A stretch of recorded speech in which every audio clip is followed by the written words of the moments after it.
Hi there, and welcome to the Family Card Table, where our mission is to apply cardology to better understand and harmonize family dynamics. And I'm going to be your host today because Madeline is out of town. We'll miss her. But of course, I'm joined by the dynamic duo of Rob and Gina. So we're going to go ahead today and finish off our back to school series. And then after this week, we're going to be having the YouTube live shows every other week. Weeks in between, we're going to be broadcasting on Clubhouse.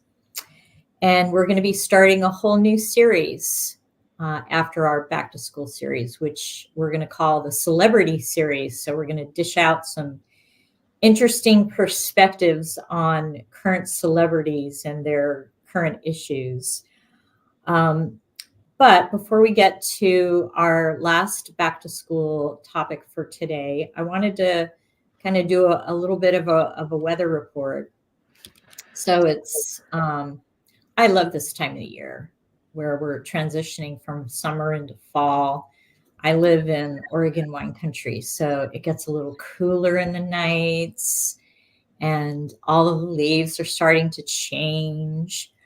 Things just kind of slow down a little bit. This is a time of harvest in wine country, so there's still a little bit of a buzz and an energy going on. And then in the schools, there's an interesting phenomenon going on too, where school's been in session for a few weeks and things start to calm down, where teachers spend all those first couple of weeks on like building community and rapport and establishing rules and expectations and all that stuff. And now finally they're getting into like the main curriculum. They're getting into a groove. But before we talk about the school piece of our show today, I thought it'd be great to also get a weather report for astrology. So, Rob, what is going on astrologically? Yeah, well, the fall equinox is coming up, and that's indicates the end of the summer, the beginning of the fall, and the sun is entering the sign of Libra. It's always a cardinal sign when we enter a new season, and with fall, it's always a sign of Libra. But we just had a lunar partial eclipse on September 17th, so just a couple days ago. And there's a lot of energies occurring now, and I would say that like from now through the end of this year, it's sort of energies are picking up in intensity. And by intense, I don't mean bad. They're just wonderful opportunities for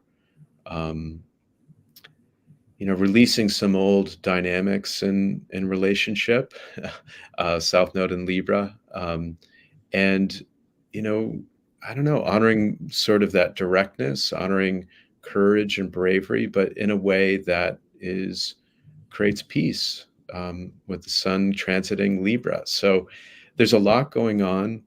Currently we're moving through the sun opposite Neptune. That's exact today, and that brings up some opportunities for new visions in the world, new insight, a wonderful time to pay attention to your dreams. But it's also a time where we can sort of see what we want to see instead of the entirety of reality itself. And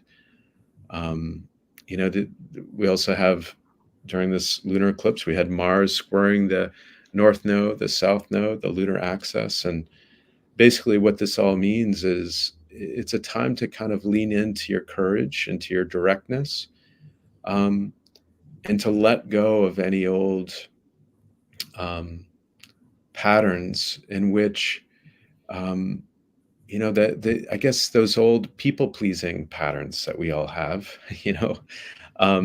nothing wrong with that.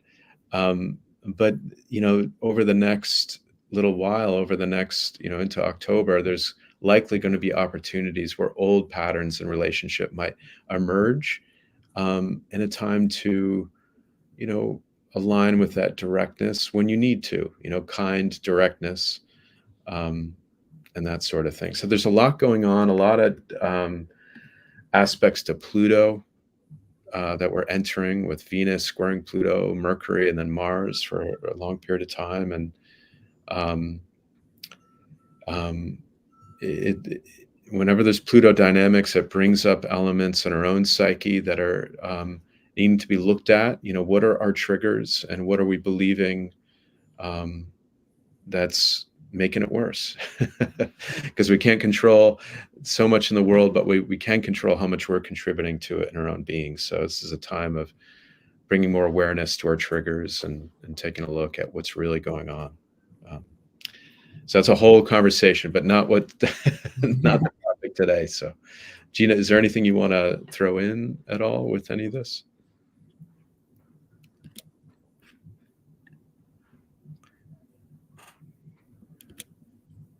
Seems that you're muted, Gina. We can't hear you.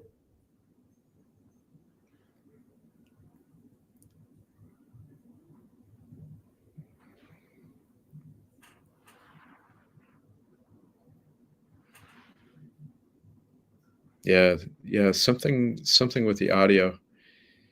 Yeah.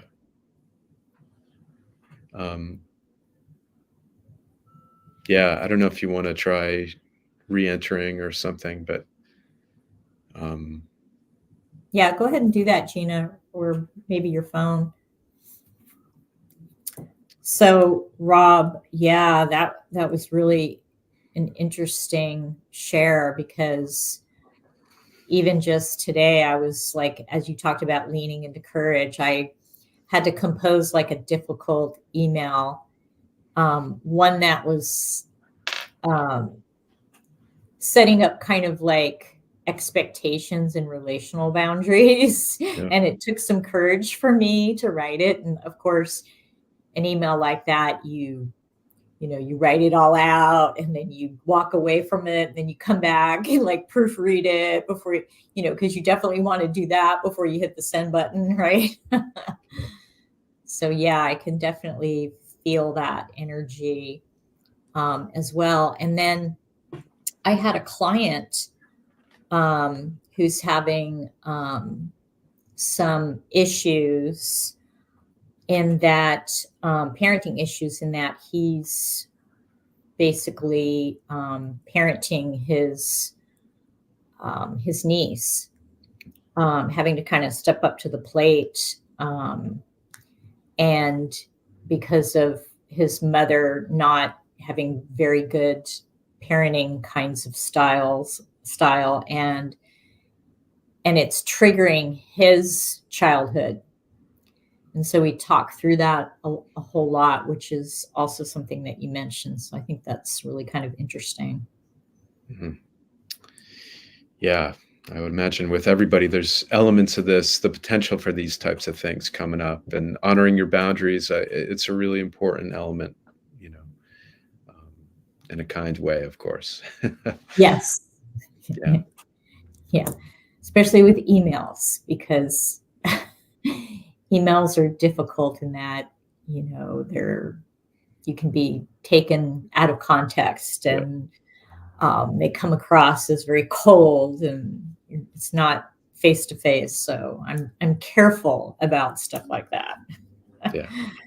For sure. So what about this solar eclipse that's coming up? Yeah, let me take a look. So the solar eclipse, that's October 2nd. And the solar eclipse, it's a solar eclipse, which is a new moon in Libra. And, with any new moon, solar eclipses are basically new moons on steroids. But, it's a time for new intentions. In this case, in Libra, that's about embracing paradox. Libra is about finding balance in relationships, and it's a type of energy of like say I'm a tulip and you're a rose, and isn't it wonderful that it's not a garden filled with tulips, that there's variety, there's different perspectives. And Libra, and this solar eclipse on October 2nd, it's a time to set intentions in terms of bringing more peace into relationships, putting yourself into their shoes, understanding where they're coming from, which, of course, in this world, I think that's really important, to understand where other people are coming from, and creating peace and diplomacy in relationships. So those are some of the big ones. And that new moon, that solar eclipse, does square Mars. And so again, there are important elements related to boundaries and a right relationship with courage and assertion. Obviously you don't have to look far in this world to see bad relationships with assertion or aggression. This is all about what's the right relationship, particularly when it comes to boundaries. So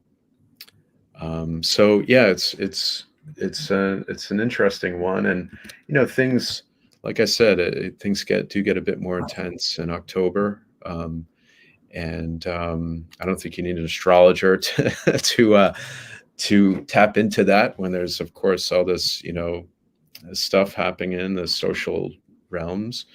But yeah, astrologically it supports that, and it's opportunities to look at the triggers and see how we're being triggered, and get help clean up here. We can't change the world all the time, of course, but we can change, find more inner peace, and that's the way I look at it. So yeah, social and political, right? October. I was even avoiding the word political. Right. I had to just go there, didn't I? You're right. That's what I meant, is the election year, and it definitely heats up, and continues for quite a while. So again, opportunities to look at our triggers and help come to inner peace, even if the world isn't reflecting it. That's what it's about at this point. Great. Thanks, Rob. I so appreciate your insights. I know a little bit of astrology, but certainly not to the extent of your knowledge. So hopefully we'll get Gina back, but I think we'll just kind of trudge along. So let's talk about our topic tonight, which is going to be family and classroom composite energy.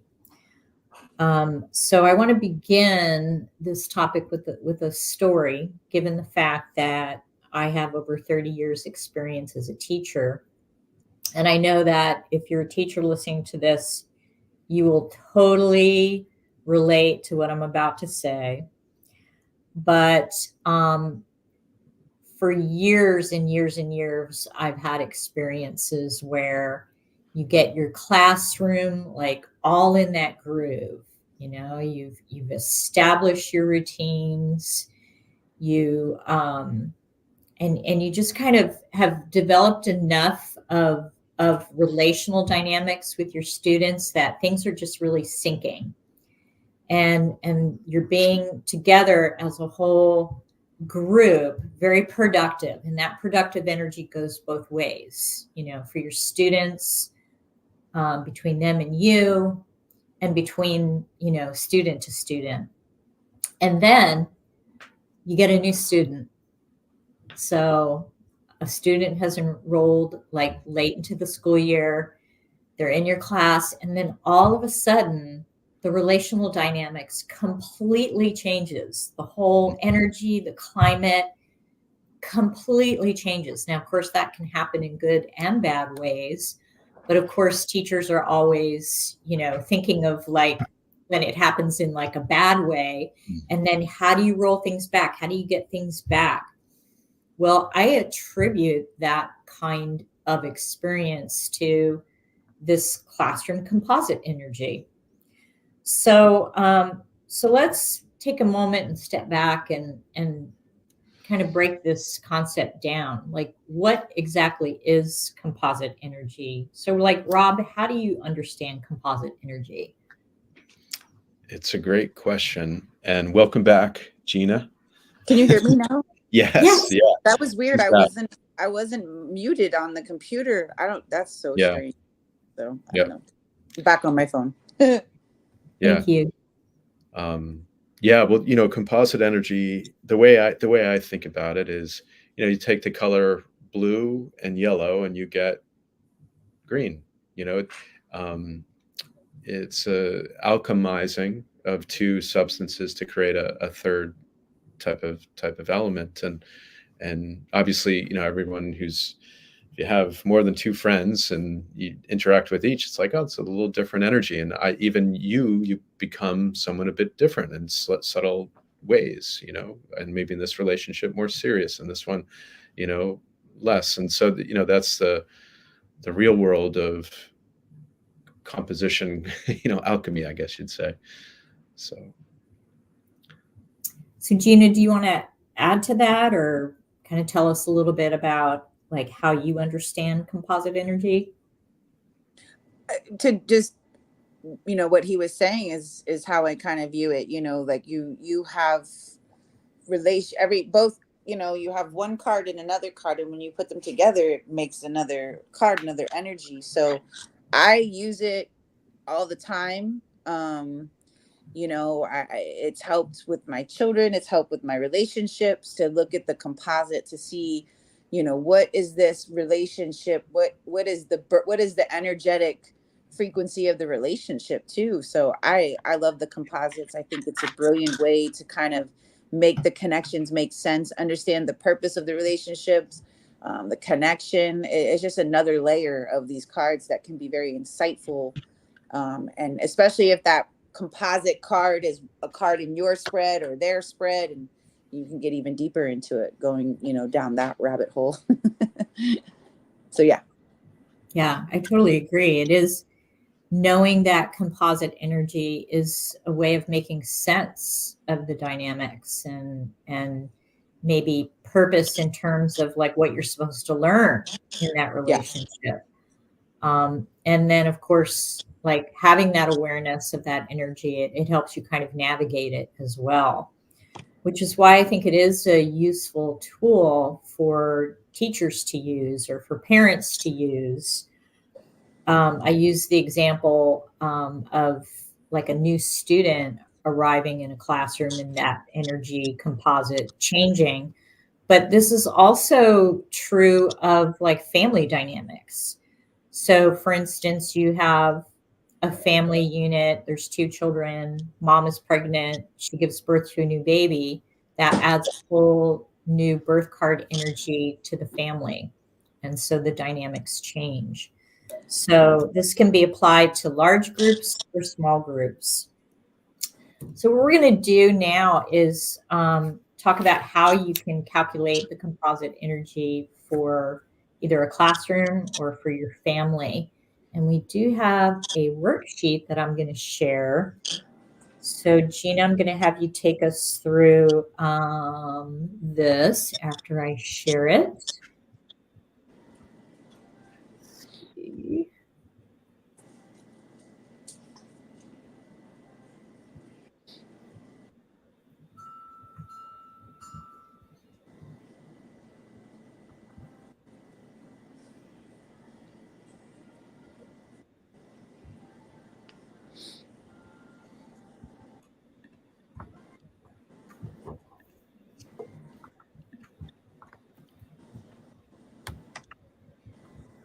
Okay, get the technology going, hopefully. Mm. it's been a There we go. day. Can you guys see it? Yeah. Okay, great. So Gina, you want to explain this chart? So this is the solar, right? It's a solar value chart, because it's Yeah. let me pull it up on my computer so I can, because it's hard to see. Yeah, so this is the solar value, and what it is like, so for instance, the ace of hearts is value is 1, the 2 of hearts is 2, the 3 of hearts is 3, all the way. So the clubs start at number 14, With the ace of clubs, the two of clubs is value at 15. So this is what the cards equate to via like their numbers, right? So you would take, for instance, I'm the jack of hearts, I equal 11. So if I wanted to know the composite of Rob and I, Rob is a five of hearts. So I would take that five plus that 11, which would then give me 16.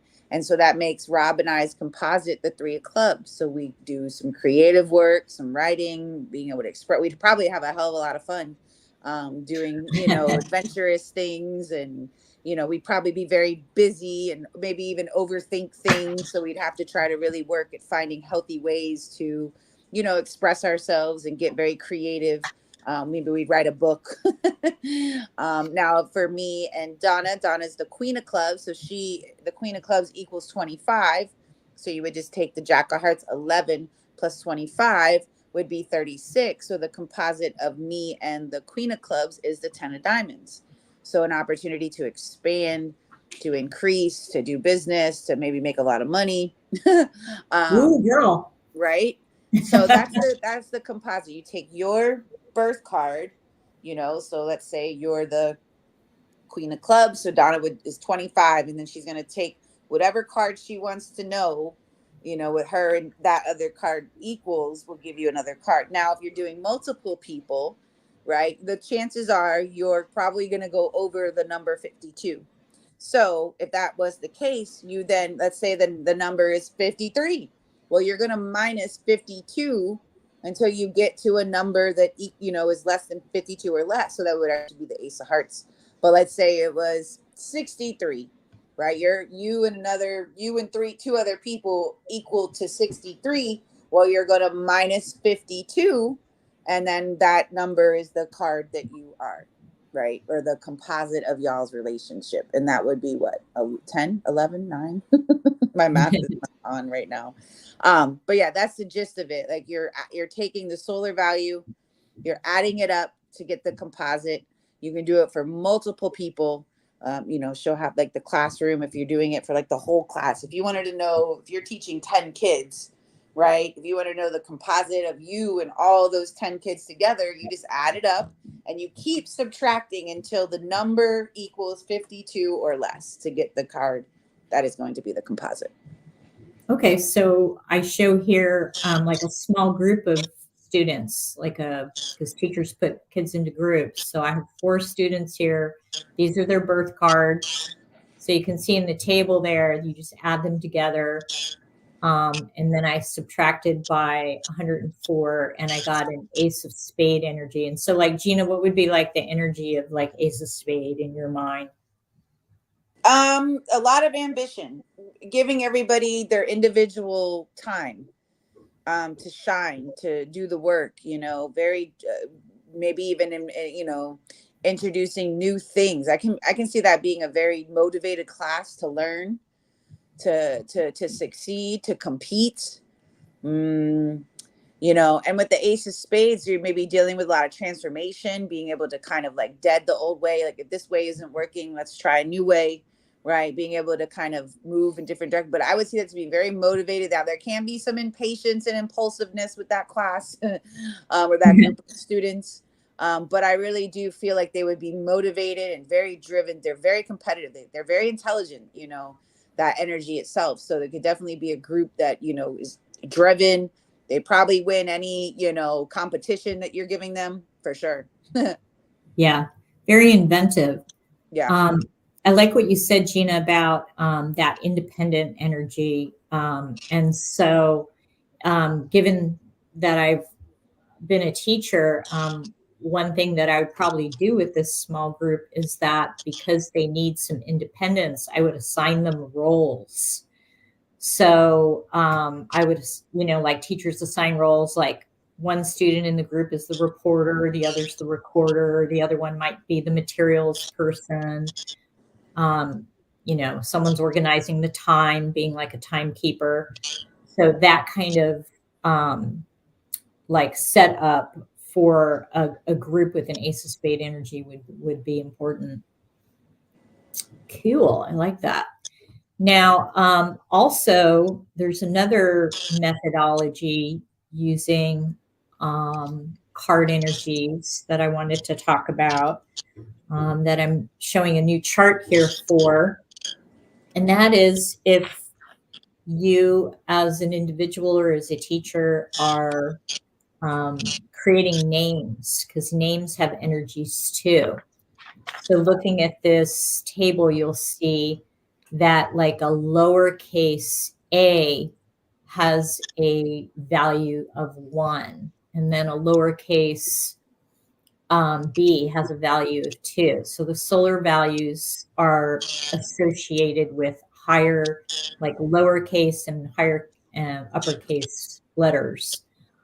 So for instance, an uppercase A would equate to a 29 solar value.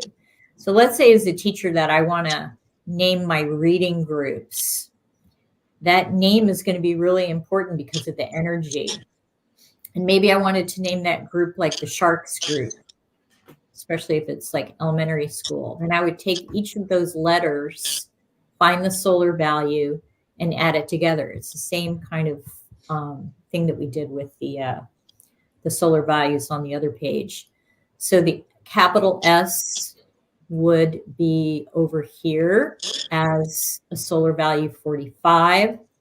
Lowercase h would be associated with the solar value of an 8. The A would be a 1. The R would be a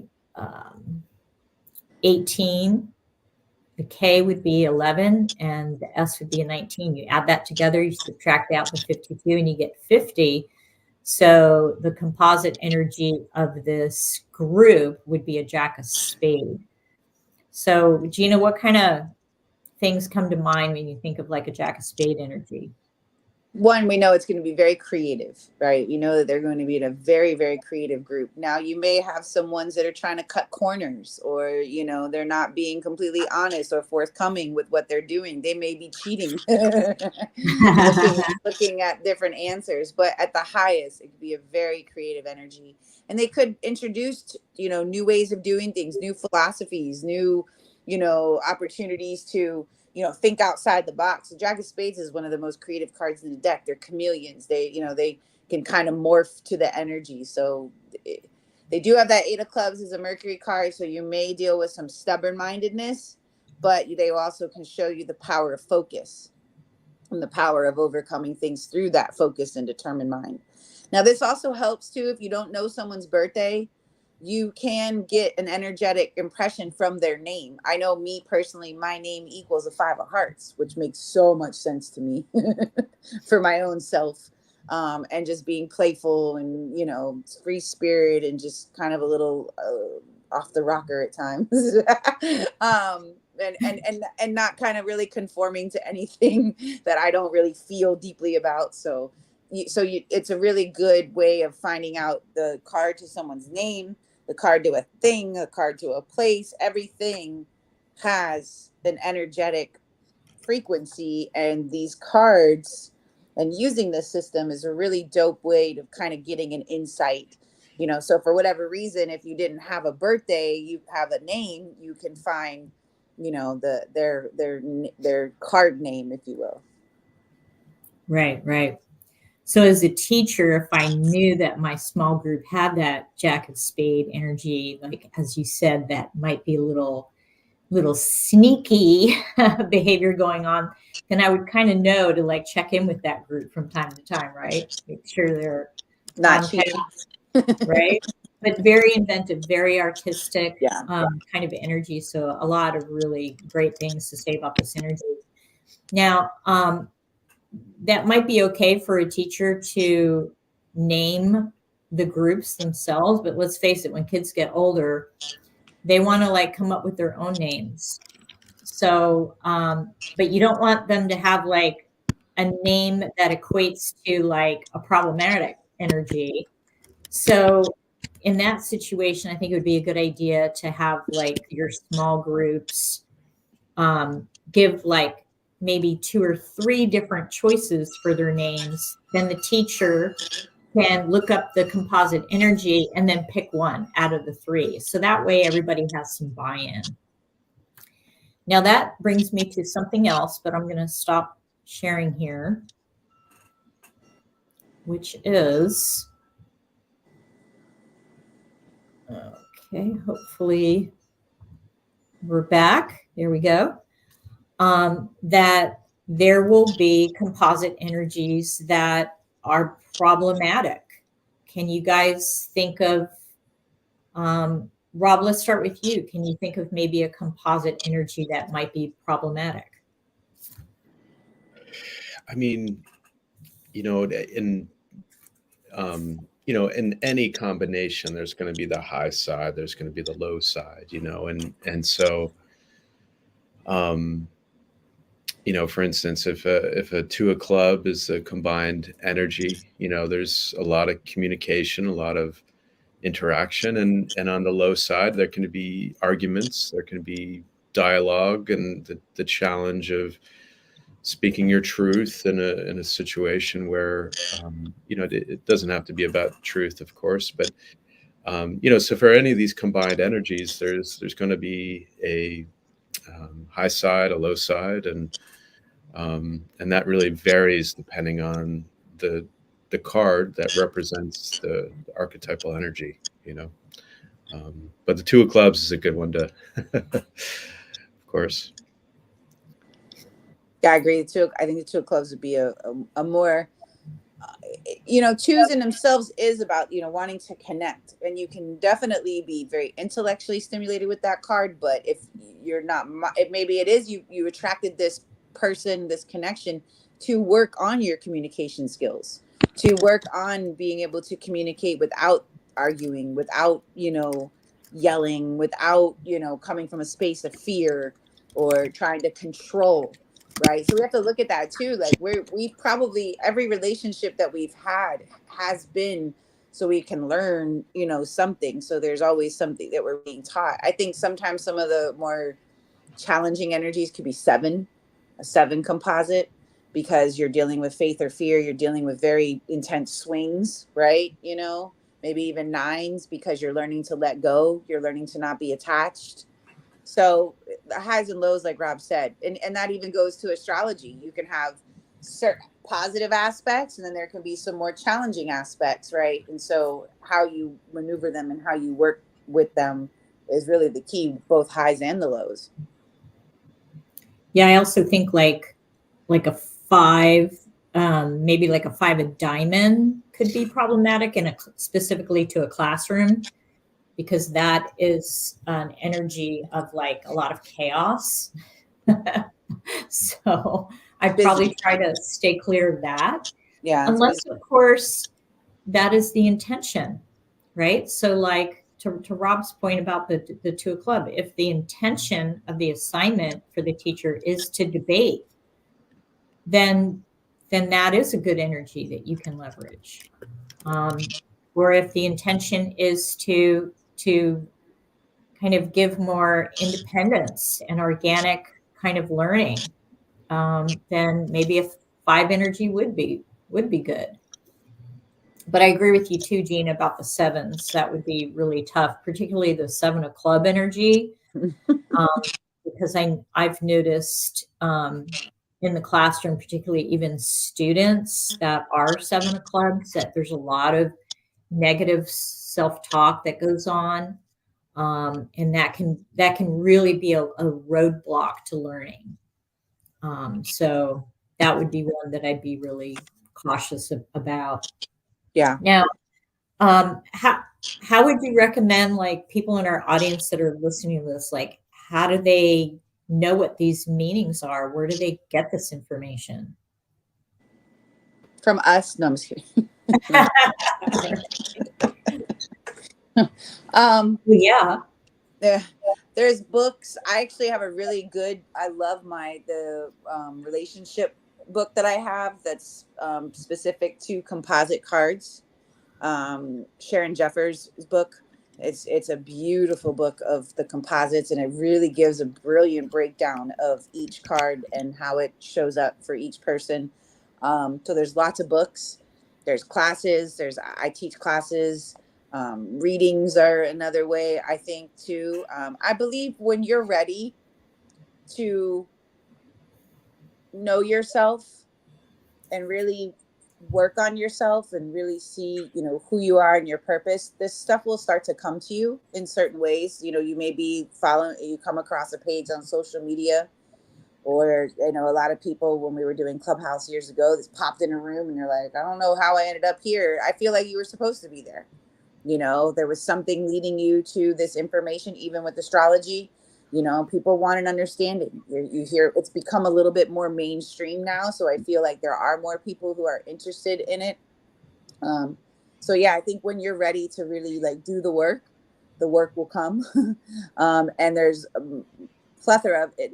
You're definitely seeing more access to information, classes, webinars, groups, study groups, clubhouse rooms. It's kind of out there now more, I would say, than it has been in the last like 10 years prior, I would think. So yeah, there's multiple different ways to learn. We have the familycardtable.com, where there's packages and you can learn, in a slower pace, in a more digestible pace, a broken down pace, to kind of have a better understanding of your card. It's a great system to learning your family members, your children. It's a phenomenal system to really understand each other. And even just like simple explanations, you'll be like, oh my God, they are that. Like that is them. That is how they do things. That is how they move. So, and once you kind of be like, oh, there's something to this, it's kind of like an endless rabbit hole that you can jump into and learn as much as your heart's desire, really. Yeah. I love that you mentioned Gina Sharon Jeffers, because that's my go-to composite relational book too. It's the title of it, for anyone that's interested, is Love and Destiny. And I have her other book too that does more of just like the descriptions of each of the cards. So highly recommend that book for sure. And then, of course, I have to plug the fact that we do, in one of our packages in the family card table, offer not only a explanation, a video of how to calculate composite energy.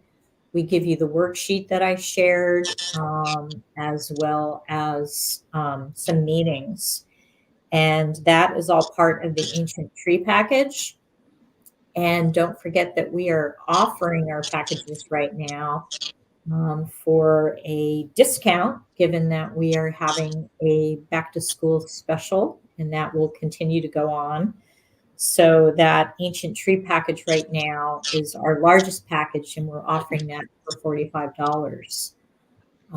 But so I would highly recommend that, and you can access that by going to our website, which is thefamilycardtable.com. Rob, did you want to add anything about the composite energy meanings, or where to find that information, or how you have learned about composite energies yourself? Yeah, it is an interesting approach that really does. There's great insight available through it, and it's true with any. You take a look at anything in this world. You take one thing and another thing, and combined, it's a little bit different thing. Peanut butter and jelly. It's not the same as just peanut butter or just bread or just jelly. It's a different flavor, different dynamic, and so the composite, whether it's in astrology, looking at the composite between two charts, or with this card system, um, um, it makes there's some real insight and some into the relationship and into how to make it work, and ways that can be really helpful. So just echoing kind of what you've all already said, but I encourage people to take a look at that. Since we're talking about good resources, there's another book that I own that was written by Rose Murray, and she does, I think it's I think it's called Move to Success is the title of the book. But she uses cardology to do composites for people and locations. I don't know if you guys have ever used that before. I've used it in some of my consultations because places have birthdays too. I mean, we all know that America's birthday is July 4th, and it's associated with the Jack of Diamond, which is totally like the energy of the United States, very, capitalism, freedom, patriotic, that energy. But then also cities have energies as well based on their birthdays. And the way that Rosemary calculates that is she looks up the date of when the city was incorporated in the state, and that's its birthday. I think it's a bit problematic in that it's very like colonialism, like when white people came in and gave it a birth date. But even so, I have found a lot of like validity with it. So as an example, if you were to look up when Manhattan was incorporated as a city, it's associated with the King of Diamond birth card. And think about Manhattan, like the New York Stock Exchange, the Big Apple, financial mecca. That's very much a King of Diamond energy. So what about you guys? Have you used composites for locations at all? I would you could also use the use Manhattan's name and get a card if you didn't want to use the date that it was incorporated, because there may be some questionable, when it was actually really incorporated, right? So Right. I think you could use like using the chart with the letters and stuff. You can get the name of the city base and get that card too. I have used it. Actually, I'm doing my city right now. Let's see what this card. I'm using the name because I'm not going to look it up when it was incorporated, but I'm just basing it based on the name, and I'm going to add it up, and I'll tell you what the city I live in's card is in just a second. I know that for Rob and astrology, there's astrocartography, right, where you can look at the line and. Yeah, I mean, right. So I typically, the date of the incorporation, for instance, Manhattan and King of Diamonds, and of course before there was Manhattan, it was just what it was before, and of course the energy does shift with it. Obviously, the colonists coming in and shifting everything. So, astro. So when I look at things, everything has a birth date, whether that's a human being, whether that's a business, and you can look at whether when the birth date of the business might be when it's incorporated, it might be when you first dream of it and have the insight. You can look at those different things, but they all have specific meanings and relevance. Now, and Gina, I'm just going to mute yours. There's a little feedback, and I'm just going to mute that while you're not chatting. And but in terms of astrocartography, there's astrocartography is really focused on your birth date and then where the planets were essentially. It's sort of a longer conversation, but it's very specific to your birth date, the astrocartography line. So, basically it'll show you where you'd have to be on Earth for the moon to be at your ascendant line, or where you'd have to be on Earth for Venus to be on your nadir. So astrocartography is very specific to your birthday, and you can really find locations on Earth that where there might be an emphasis on home, family, relationships, career, things like that, and it's very specific to each person. Right, because you have to know the birth date, correct, Rob? Yes. And time. I mean, you have to know the time. Right. For that, you do need your specific birth time. Yeah, that's right. Have you explored that for yourself at all? Yes, I've been living on my Pluto line for the last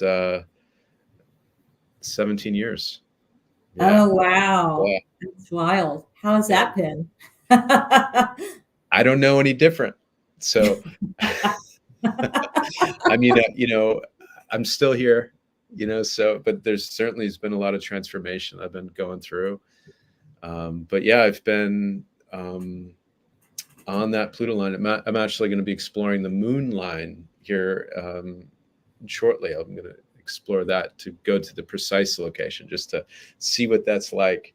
But I live very close to the Pluto line, within, very, very close. So, Yeah, it's fascinating. So, Gina, did you calculate your energy for your city? Yes, it's a Queen of Spades. The name is a Queen of Spades. Ooh. So yeah, and it's funny because I had my second daughter here in this place, and being an entrepreneur here, so and working really hard at that. So yeah, that's interesting that the city that I live in is equals to the Queen of Spades. It's the composite of me and my oldest daughter's. Her and I together is the Queen of Spades. And so I can see that too, because it really was, we moved here, her and I, together. So, and then we, had her sister. So it's just really fascinating that it is the Queen of Spades. And, it's funny to, wow, now that I really think about it, because before my oldest daughter and I moved here, I worked a lot. I worked out of the home, I was in the restaurant industry, so I was always gone at night, and I always had someone watching my daughter.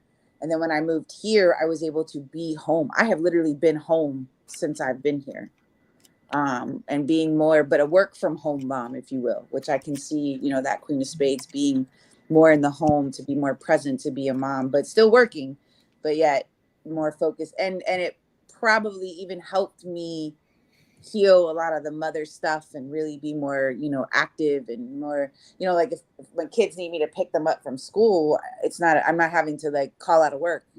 I can go and get them, or if I have to chaperone, or if I need to volunteer, it's not a problem. I have to take a day off or anything like that. I can do it. So that's really interesting, actually, now that I think about it.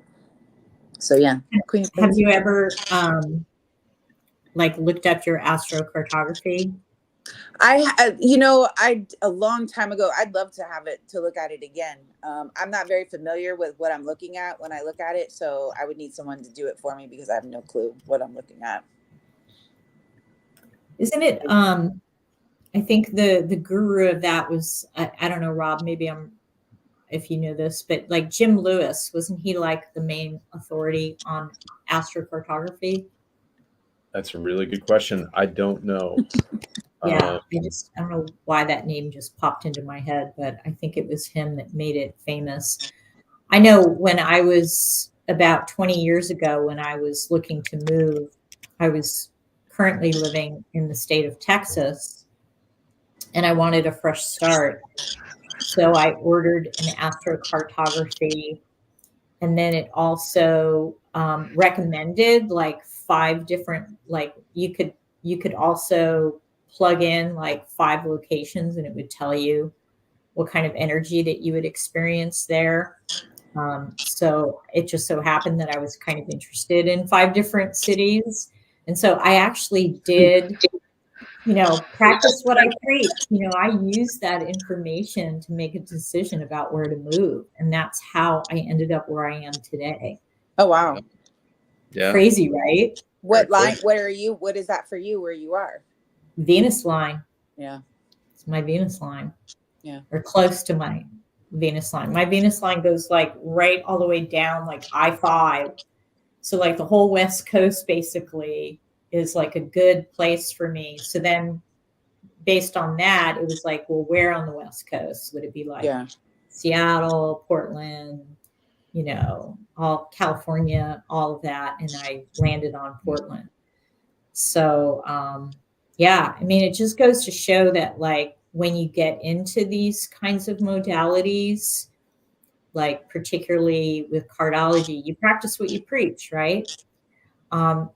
I laugh when Madeline talks about it because she says it like becomes a troll in her life. That's how she describes it, right? But we did that when we were all creating this particular website, the family card table, and when we incorporated our name and our business, we looked at the composite energy, didn't we? Oh yeah. So, we're practicing what we preach. So we really encourage families and classroom teachers to explore this a little deeper. Really explore these different composite energies because they really do have a lot of meaning and can bring a lot of awareness to the energy and dynamics that you have within your relationships. So once again, I want to, does anyone want to add anything to that? Yeah, I want to add something real quick. My attention. So we do have some viewers, and the chat box isn't working. Just brought my attention to someone was trying to put some comments and ask a question. It's a friend of mine, and I'm going to ask the question, and I'd love to hear your guys' response. So he is a king of clubs, and it has a 3 of diamonds daughter, and also a 10 of clubs wife. And he's curious how to navigate those dynamics. Perhaps even, I don't know if you want to look at him and the daughter and then the 3 of them, or I don't know exactly. But the question was, can you speak to how I can manage our dynamics with more grace? And so, yeah. What was the wife? 10 of clubs. 10 of clubs.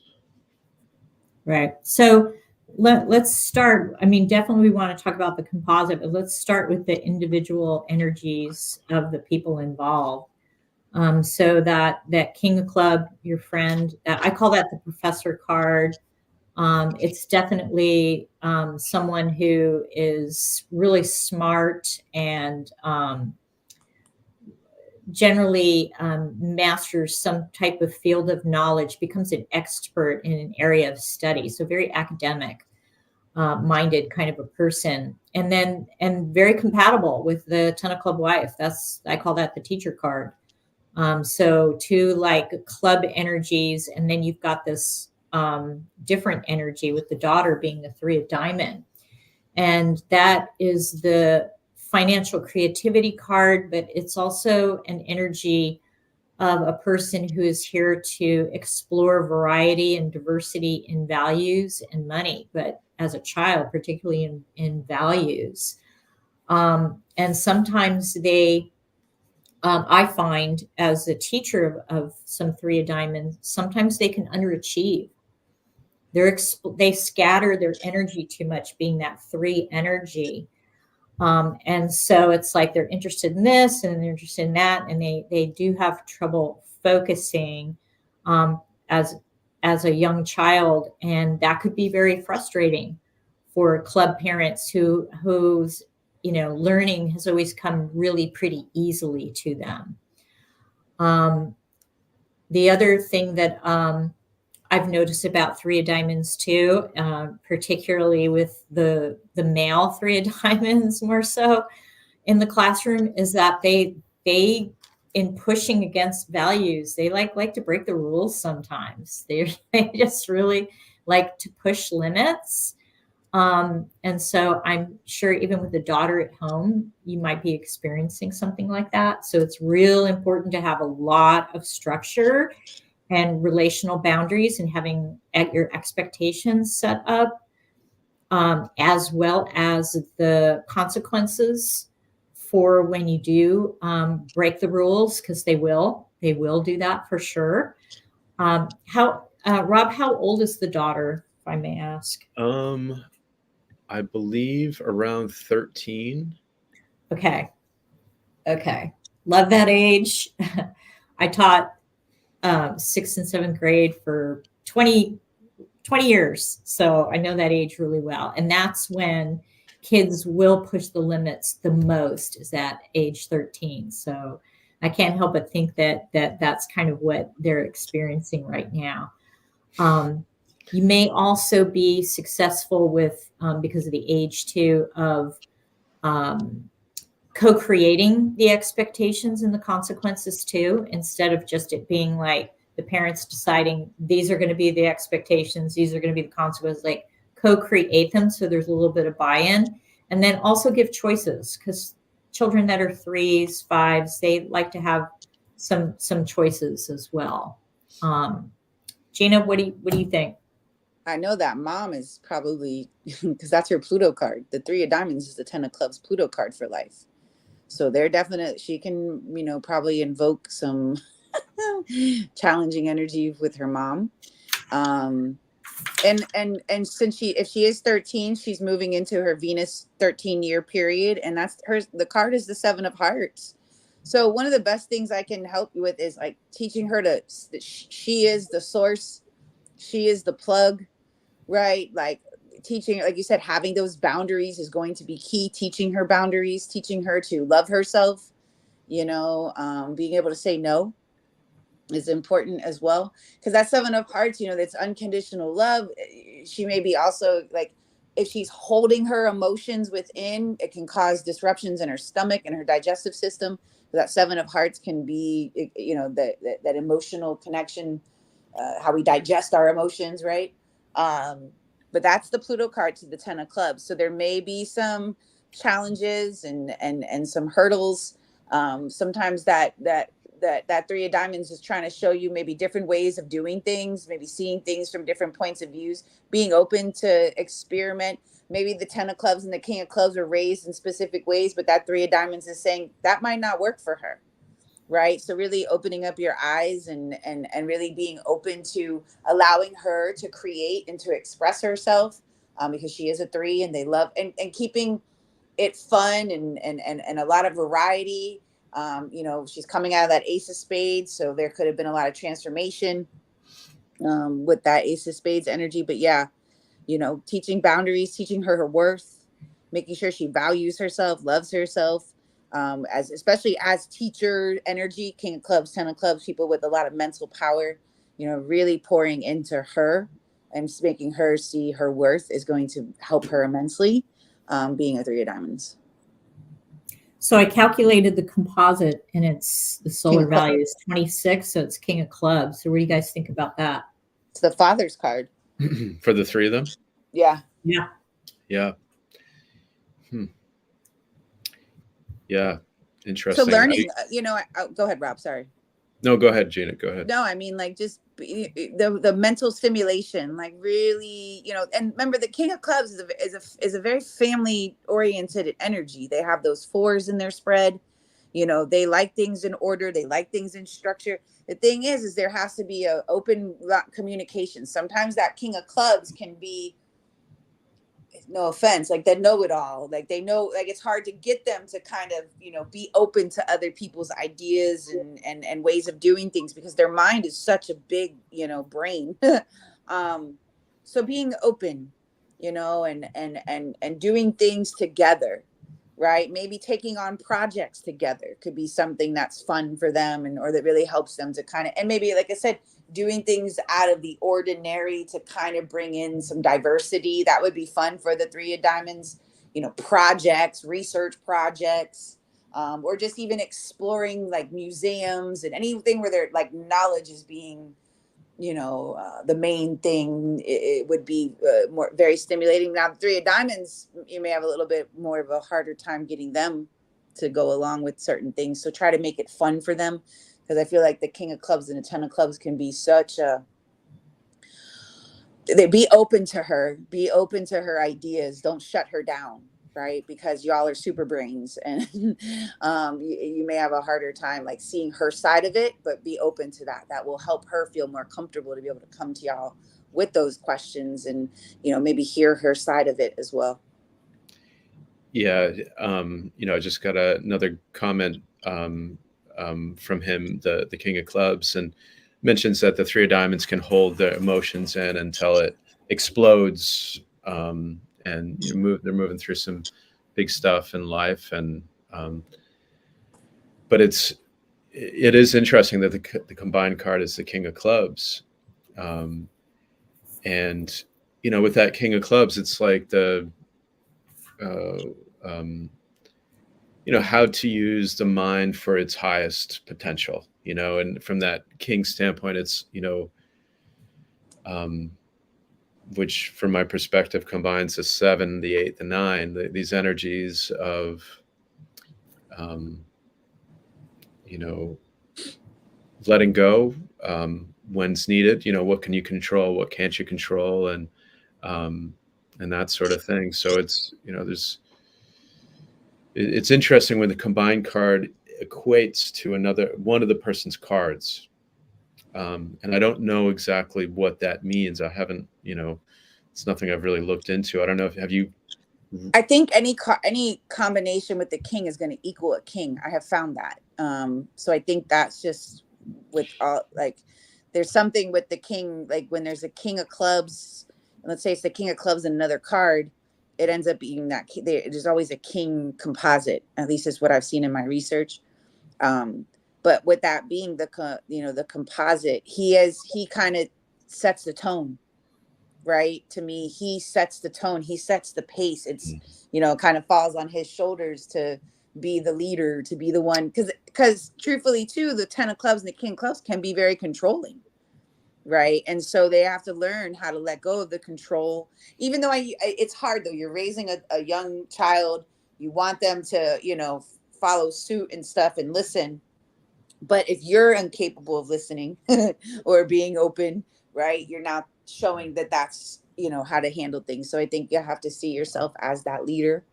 You set the tone, you kind of set the frequency, and you lead by example, I think, in that space too. Yeah, I agree with everything you said there, Gina. Kings, but particularly the king of club energy, is very much like, I don't like to be told what to do. And a lower expression to have a my way or the highway. And so the 3 of diamonds, if I remember correctly, has a 6 of heart as their first karma card. So they find it very difficult to compromise when the energy is things are going to go my way, and they don't know how to compromise very well. One thing that I would suggest with this composite energy, therefore, of a king energy, is to encourage the daughter to explore some type of an interest or an activity, and develop like a skill set or knowledge around it, and then encourage her to share it where she's the expert, where she's teaching the parents about something that they don't know about. So she kind of gets that spotlight of being like the person who has the knowledge, who is the king. Like, let her shine as the king from time to time. And I think that would help with the family dynamics. Yeah, because sometimes those 3s, they don't trust themselves. You know what I mean? So if you give her the opportunity to kind of do that, you give her confidence, because they're very confident cards. King of clubs, 10 of clubs, very confident in their knowledge, their ability to solve problems. She may not be as confident. She's a 3. She's creative, right? So give her confidence in her creativity, and you'll set her up for a lot of success, because that's a big thing I've noticed with 3s is all of them, I don't care what suit they are, they can kind of get what I call that writer's block, and it's where their creativity gets stifled. They don't believe in their creative ability, so they will talk themselves out of it. So when you give her the confidence that this is a work of art, even if it's not to you, but to her, it is her art, right? And so you want to enable the confidence, the ability to follow through, right? She may, and that's another thing too with the 3 energy. If they have a lot of stuff going on, they can get very easily stressed. They will allow procrastination. They will wait till the last minute, and then now they're a whole stress ball because they're trying to get everything together in 2 seconds. So teaching and leading how to kind of manage her time, manage the projects. The 3s are like having 72 tabs open, and you need to complete you need to follow through. You need to finish a project and then move on to the next. And I do think that they need outlets, like, whether it's art, dance, sports, and you may find that they're like, I want to do this one week, but now I want to do this week. But so give them that opportunity, because again, they're experimental. They want to try things out. They kind of have to get the taste of the water, if you will. And so you have to be a little bit patient too with that energy. Yeah.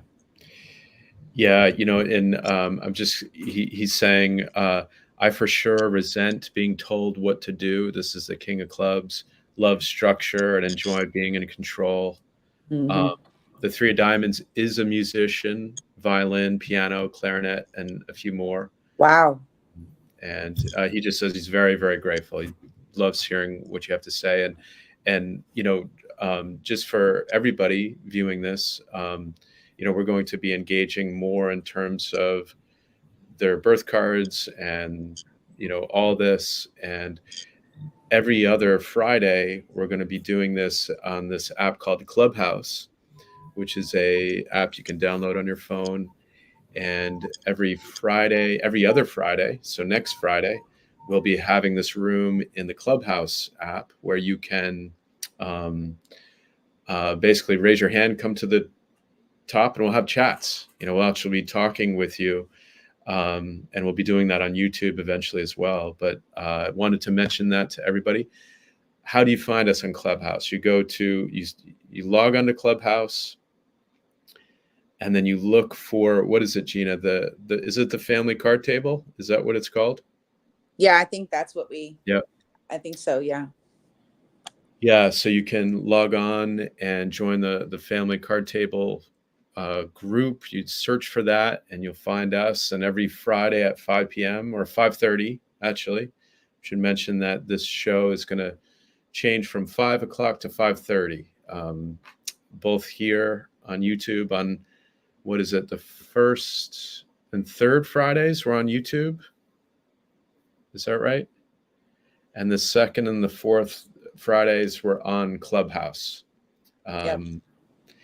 And we'll have to figure out why the comments haven't been showing up on the screen. I apologize about that. I don't know. It didn't happen. We had the same problem last time because this person is saying last time it didn't work either.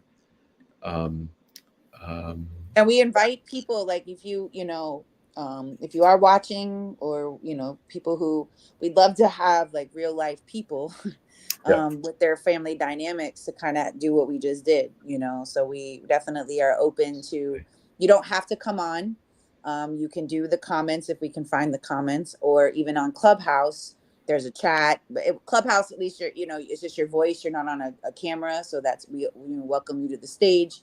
And we can, kind of dive into some of the family dynamics. I think this is some of my fun, like, I love this. I love doing these types of things. I do family readings. I know Donna does individual readings. So you really can get some really good insight into your family dynamics through those channels.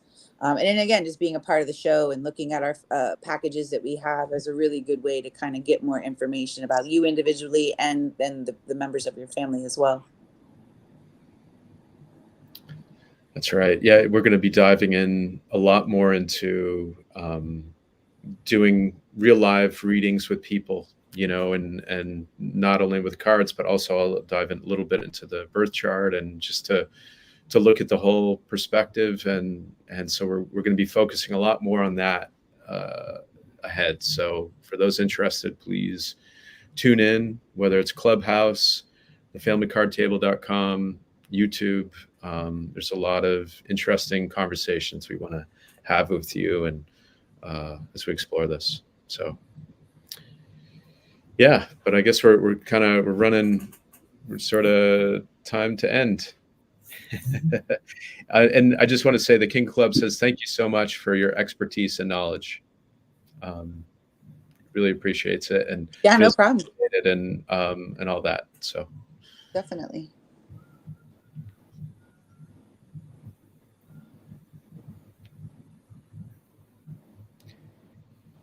Yeah. So should we wrap up? Is that anything else? I think that's it. Just thank you everyone for joining us.